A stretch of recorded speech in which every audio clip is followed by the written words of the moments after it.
Hello, welcome to Game Rating Review E3 coverage, and today I'll be covering the Xbox press conference. Now, I just got out of it, and it is exhausting. It was ridiculously exhausting.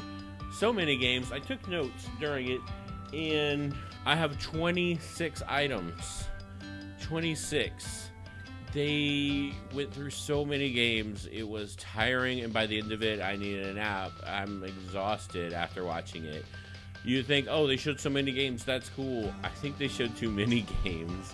I never thought I'd say that about an E3 conference. You know, you want games, you want to be excited, but showing so many games kind of lessened the, I don't know, importance of the bigger ones. I don't think this was a good strategy on Xbox's part, but let's get into what they actually showed. So if you do watch the Xbox, I mean, they go, you know, to trailer to trailer to trailer, but if you're to watch it, you're going to get tired, and you're going to be like, you're waiting for big reveals, but none of them are really, really big, or they don't feel big because they rush through them so fast. And I know that they're probably trying to be like PlayStation was last year and not say a whole lot, but let's go through what they did. The number one thing, the one thing that most people have been talking about, wanting to see, is the Scorpio. What is the Scorpio? What is it going to be? What is its price point going to be? And they finally show what it looked like, and it still looks like a box. Disappointingly so, the Xbox Scorpio is not only a box, but it's called the Xbox One X. Terrible, terrible, terrible. What a terrible name. I don't like a lot about it. I do know that from the opening of this conference, there was so many Xbox fanboys. There's so many people clapping, yeah, Xbox can do no wrong. And I was like, okay, well, let's just, you know, see the Scorpio. And then it was like, okay, Xbox One X. All right. They showed a bunch of boring specs. Which I didn't care about, I guess. Let's see, I wrote one down. It has liquid cooler vapor. It's also the smallest Xbox. So those are the things I wrote down. I don't know what a liquid cooling vapor is, but okay. I wish they would have done a different design on the box. The box looks like it could have been a PlayStation, to be quite real, and I just don't. I wasn't like, yeah. I mean, they're talking about true 4K. I don't own a 4K TV. None of this excites me. They did say that all their games would be up-resed and run functionally on the Xbox Xbox X. All your accessories from your other Xbox will work on this one, and that's on all the games. That's cool. I expected that. So that wasn't a big surprise either. So I guess moving on. Forza 7, they revealed the car. I don't care. I'm not a big car fan, but they revealed it, and they're like, here's the car. Here's us playing the car in the game. You're like, all right. And then they have dynamic puddles in Forza 7. For some reason, that's all I remember. Is that when it rains? The rainforest puddles. And you get to drive over, in, and through those puddles in-game. Cool.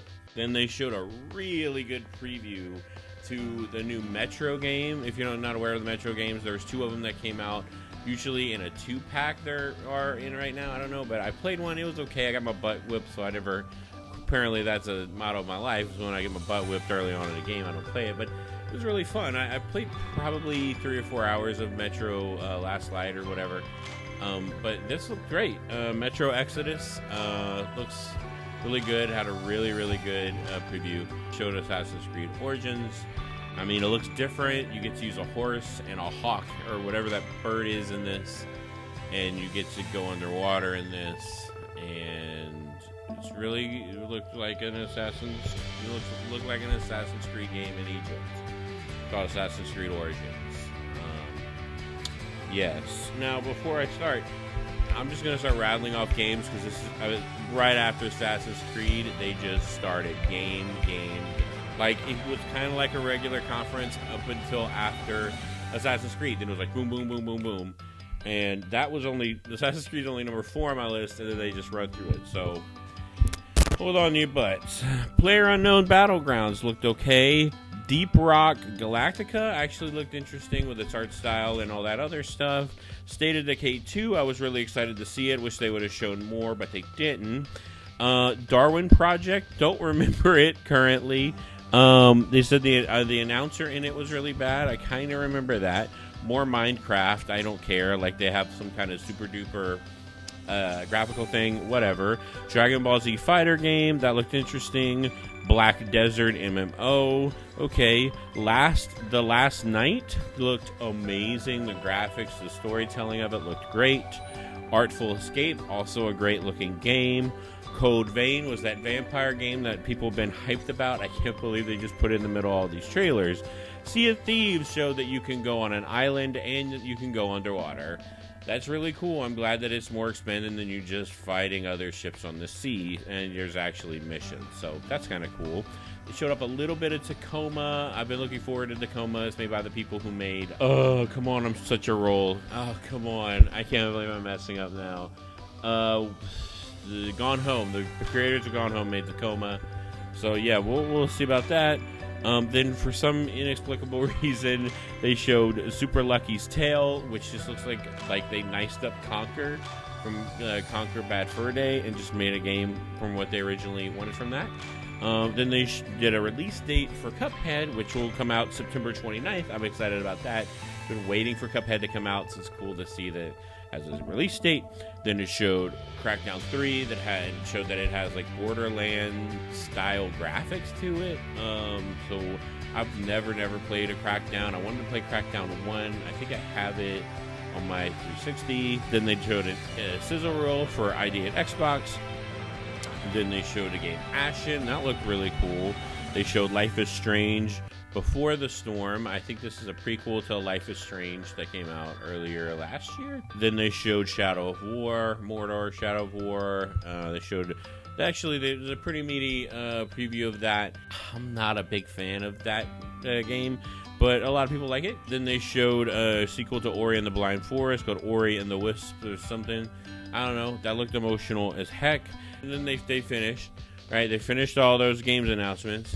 Finally, they showed all of those games. Insane, crazy, they went through. And I know a lot of people covering this probably won't go through every single one of those games because it is exhausting. Then they made a huge announcement. I think this is big, and some people saw this coming. Some people predicted this would happen, but that they're going to be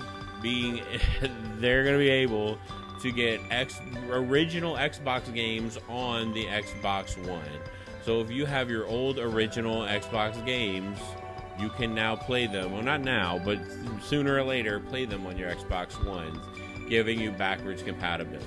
I love that Xbox actually has this ability more than anyone else to be able to do this, because they never had cartridges.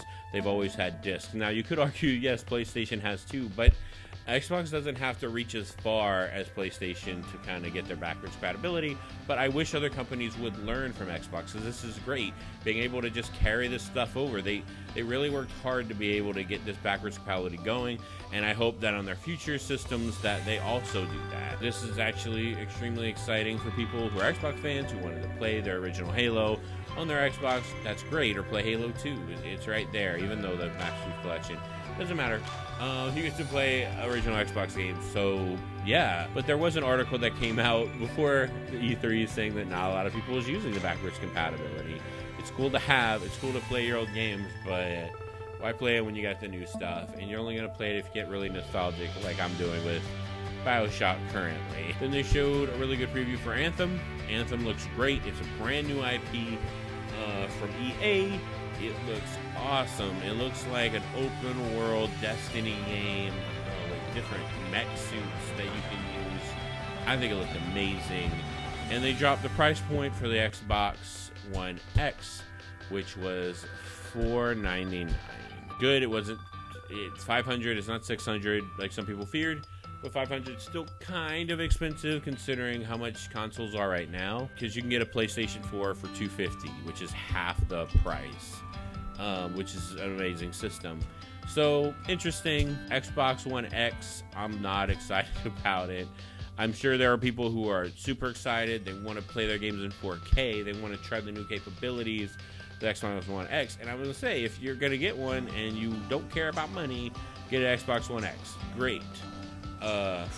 It was a hell of a show. It was a really long show. Really long. Just sitting through preview after preview after preview. It just wore on me. And I can't believe Super Lucky's Tale was in it. or even some other games that were very, you know, they should have put those in a sizzle reel together. Or one year they actually put a bunch of indie devs behind them and showed them their games all on the same stage. That was PlayStation who actually did that, but I wish they would have done that, showing off all these games on the stage, show them all playing simultaneously, so you could take in whichever one's more interesting or whatever. I wish they would have done that here instead of just, ugh. It was a bit much. So where would I rate the Xbox press conference? I'm exhausted. I'm not excited after watching it. I'm not like, yeah. I'm sure there's some people that are, but me personally, not very excited. So I'm probably going to put this one at about a 7. It was still a pretty good conference. It stumbled here or there, not as bad as EA's at all. But it could have been better, and I'm not really hyped about Xbox One X. Don't like the name, don't like the look of the system. The price point's fine. I was expecting them to sell it on me more, and Xbox really needed to climb themselves out of the hole because they're losing the console battle right now.